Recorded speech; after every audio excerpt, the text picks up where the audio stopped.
룻기 1장 사사시대에 그 땅에 기근이 든 일이 있었다. 그때에 유다 베들레헴 태생의 한 남자가 모압 지방으로 가서 임시로 살려고 아내와 두 아들을 데리고 길을 떠났다. 그 남자의 이름은 엘리멜렉이고 아내의 이름은 나오미이며 두 아들의 이름은 말론과 기돈이다. 그들은 유다 베들레헴 태생으로서 에브라 가문 사람인데 모압 지방으로 건너가 거기에서 살았다. 그러다가 나오미의 남편 엘리멜렉이 죽자 나오미와 두 아들만 남았다. 두 아들은 다 모압 여자를 아내로 맞이하였는데 한 여자의 이름은 루시고 또 한 여자의 이름은 오르바였다. 그들은 거기서 10년쯤 살았다. 그러다가 아들 말론과 기돈이 죽으니 나오미는 남편에 이어 두 아들마저 잃고 홀로 남았다. 모압 지방에서 사는 동안에 나오미는 주께서 백성을 돌보셔서 고향에 풍년이 들게 하셨다는 말을 듣고 두 며느리와 함께 모압 지방을 떠날 채비를 차렸다. 나오미가 살던 곳을 떠날 때에 두 며느리도 함께 떠났다. 그들은 유다 땅으로 돌아가려고 길을 나섰다. 길을 가다가 나오미가 두 며느리에게 말하였다. 너희는 제각기 진정으로 돌아가거라. 너희가 죽은 너희의 남편들과 나를 한결같이 사랑하여 주었으니 주께서도 너희에게 그렇게 해주시기를 빈다. 너희가 각각 새 남편을 만나 행복한 가정을 이루도록 주께서 돌봐 주시기를 바란다. 나오미가 작별하려고 그들에게 입을 맞추니 며느리들이 큰 소리로 울면서 말하였다. 아닙니다. 우리도 어머님과 함께 어머님의 결례에게로 돌아가겠습니다. 그러나 나오미는 말렸다. 돌아가다오 내 딸들아 어찌하여 나와 함께 가려고 하느냐. 아직 내 뱃속에 아들들이 들어있어서 그것들이 너희 남편이라도 될 수 있다는 말이냐.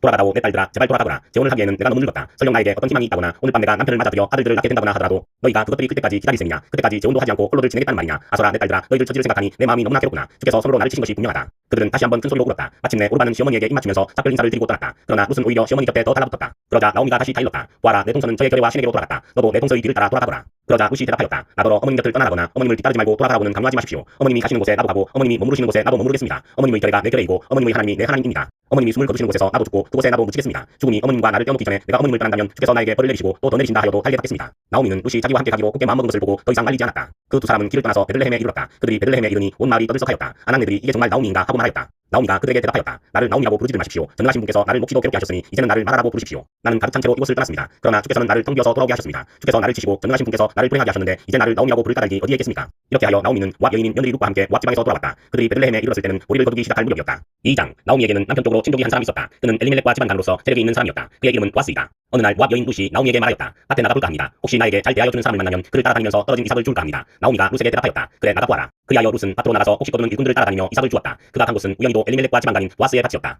그때에 마침 보아스가 베들레헴 성읍에서 왔다. 그는 주께서 자네들과 함께 하시기를 비네 하면서 곡식을 거두고 있는 일꾼들을 격려하였다. 그들도 보아스에게 주께서 주인 어른께 복을 베푸시기 바랍니다 하고 인사하였다. 보아스가 일꾼들을 감독하는 젊은이에게 물었다. 저 젊은 여인은 네 집 아낙인가? 일꾼들을 감독하는 젊은이가 대답하였다. 저 젊은 여인은 나오미와 함께 모압 지방에서 돌아온 모압 사람입니다. 일꾼들이 길을 따라다니면서 곡식단 사이에서 떨어진 이삭을 줍도록 허락해달라고 하더니 아침부터 와서 지금까지 저렇게 서 있습니다. 아까 여기 밭집에서 잠깐 쉬었을 뿐입니다. 보아스가 룻에게 말하였다. 여보시오 세덱 내가 하는 말을 잘 들으시오. 이삭을 주우려고 다른 밭으로 가지 마시오. 여기를 떠나지 말고 우리 밭에서 일하는 여자들을 바싹 따라다니도록 하시오. 우리 일꾼들이 곡식을 거두는 밭에서 눈길을 돌리지 말고 여자들의 길을 따라다니면서 이삭을 줍도록 하시오. 젊은 남자 일꾼들에게는 덱을 건드리지 말라고 단단히 일러두겠소. 목이 마르거든 주저하지 말고 물단지에 가서 젊은 남자 일꾼들이 길어다가 둔 물을 마시도록 하시오. 그러자 룻은 엎드려 이마를 땅에 대고 절을 하면서 보아스에게 말하였다. 저는 한낱 이방 여자일 뿐인데 어찌하여 저 같은 것을 이렇게까지 잘 보살피시고 생각하여 주십니까? 보아스가 룻에게 대답하였다. 남편을 잃은 뒤에 덱이 시어머니에게 어떻게 하였는지를 자세히 들어서 다 알고 있소. 덱은 친정아버지와 어머니를 떠나고 태어난 땅을 떠나서 엊그때까지만 해도 알지 못하던 다른 백성에게로 오지 않았소. 덱이 한 일은 주께서 갚아주실 것이오. 이제 덱이 주 이스라엘의 하나님의 날개 밑으로 보호를 받으러 왔으니 그분께서 덱에게 넉넉히 갚아주실 것이오. 룻이 대답하였다. 어른께서 이토록 잘 보살펴주시니 몸둘 바를 모르겠습니다. 어른께서 거느리고 계신 여종들 중에도 끼지 못할 이 종을 이처럼 위로하여 주시니 보잘것없는 이 몸이 큰 용기를 얻습니다. 먹을 때가 되어서 보아스가 그에게 말하였다. 이리 오시오. 음식을 듭시다. 빵조각을 초에 찍어서 드시오. 룻이 일꾼들 옆에 앉으니 보아스는 그 여인에게 볶은 곡식을 내주었다. 볶은 곡식은 룻이 배불리 먹고도 남았다. 룻이 이삭을 주우러 가려고 일어서자 보아스가 젊은 남자 일꾼들에게 일렀다. 저 여인이 이삭을 주울 때는 곡식단 사이에서도 죽도록 하게. 자네들은 저 여인을 괴롭히지 말게. 그를 나무라지 말고 오히려 단에서 조금씩 이삭을 뽑아 흘려서 그 여인이 죽도록 해주게.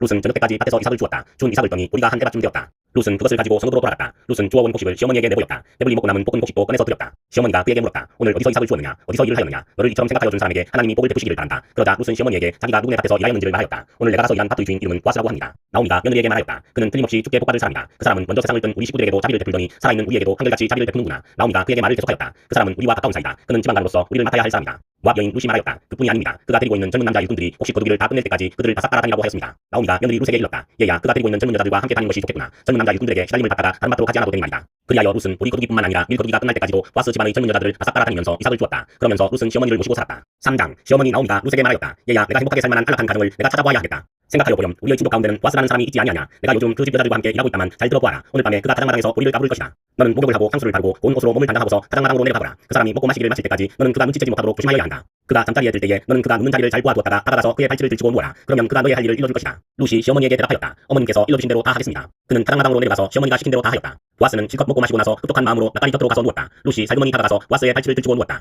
한밤중이 되었을 때에 보아스는 으시시 떨면서 돌아눕다가 웬 여인이 자기 발치께에 누워있는 것을 보고 깜짝 놀라면서 누구요? 하고 물었다. 룻이 대답하였다. 어른의 종 룻입니다. 어른의 품에 이 종을 안아주십시오. 어른이야말로 집안 어른으로서 저를 맡아야 할 분이십니다. 보아스가 룻에게 말하였다. 이봐요 룻 그대는 주께 복받을 여인이요. 가난하든 부유하든 젊은 남자를 따라 간직한데 그렇게 하지 않으니 지금 그대가 보여준 갸륵한 마음씨는 이제까지 보여준 것보다 더욱더 값진 것이요. 이제부터는 걱정하지 마시오 룻. 그대가 바라는 것이라면 무엇이든지 다 들어주겠소. 그대가 정숙한 여인이라는 것은 온 마을 사람들이 다 알고 있소. 내가 집안간으로서 그대를 맡아야 할 책임이 있다는 것은 틀림없소. 하지만 그대를 맡아야 할 사람으로 나보다 더 가까운 친족이 한 사람 있소. 오늘 밤은 여기서 지내고 날이 밝거든 봅시다. 그가 집안간으로서 그대를 맡겠다면 좋소. 그렇게 하도록 합시다. 그러나 그가 그렇게 하지 않겠다면 그때는 내가 그대를 맡겠소. 이것은 내가 살아계신 줄을 두고 맹세하는 것이요. 아침까지 여기 누워 있으시오. 룻은 새벽녘까지 그의 발치에 누워 있다가 서로 얼굴을 알아보기 어려운 이른 새벽에 일어났다. 이것은 보아스가 그 여인이 가장마당에 와서 있었다는 것을 남들이 알아서는 안 된다고 말했기 때문이다. 보아스가 말하였다. 걸치고 있는 겉옷을 이리 가지고 와서 펴서 꼭 잡으시오. 보아스는 룻이 겉옷을 펴서 잡고 있는 동안 머리를 6번 펴서 그에게 이어주고는 성읍으로 들어갔다. 룻이 시어머니에게 돌아오니 시어머니가 물었다. 얘야 어찌 되었느냐. 룻은 그 남자가 자기에게 한 일을 시어머니에게 낱낱이 말하고 덧붙여서 말하였다. 6번이나 펴서 준 이 보리는 어머님께 빈손으로 가서는 안 된다고 하면서 바로 그가 손수 담아준 것입니다. 그러자 시어머니가 일렀다. 얘야 일이 어떻게 될지 확실해질 때까지 너는 가만히 기다리고 있거라. 아마 그 사람은 지금쯤 가만히 있지 않을 거라. 이 일을 마무리 짓는데 오늘 넘기지는 않을 것이다. 4장 보아스가 성문 위 회관으로 올라가서 앉아있는데 그가 말하던 집안가로서의 책임을 져야 할 바로 그 사람이 마침 지나가고 있었다. 보아스가 그에게 여보시오 이리로 좀 올라와서 앉으시오 하고 말하였다. 그러자 그가 올라와서 앉았다. 보아스는 성읍 몰로 10사람을 청하여 그 자리에 함께 앉도록 하였다. 그 사람들이 모두 자리에 와서 앉자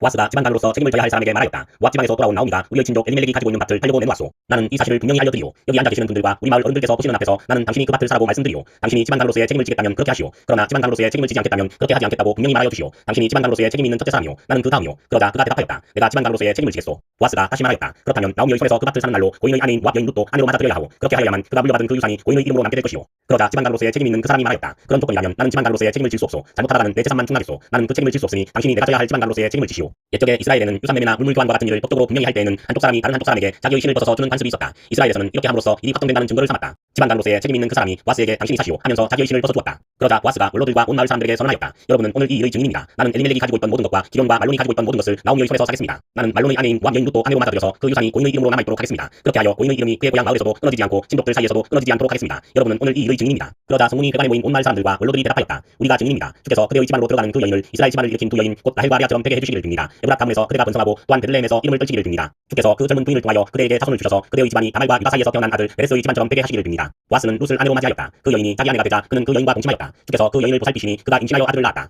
그러자 이웃 여인들이 나오미에게 말하였다. 주께 찬양을 드립니다. 주께서는 오늘 이 집에 자손을 주셔서 대가 끊어지지 않게 하셨습니다. 그의 이름이 이스라엘에서 늘 길이어지기를 바랍니다. 시어머니를 사랑하는 며느리 아들 7보다도 더 나은 며느리가 아기를 낳아주었으니 그 아기가 그대에게 생기를 되찾아 줄 것이며 늙음하게 그대를 돌보아 줄 것입니다. 나오미가 그 아기를 받아 자기 품에 안고 어머니 노릇을 하였다. 이웃 여인들이 그 아기에게 이름을 지어주면서 나오미가 아들을 보았다 하고 환호하였다. 그들은 그 아기의 이름을 오벳이라고 하였다. 그가 바로 이세의 아버지요 다윗의 할아버지이다. 다음은 베레스의 계보이다. 베레스는 헤스론을 낳고 헤스론은 람을 낳고 람은 암미나답을 낳고 암미나답은 나손을 낳고 나손은 살몬을 낳고 살몬은 보아스를 낳고 보아스는 오벳을 낳고 오벳은 이세를 낳고 이세는 다윗을 낳았다.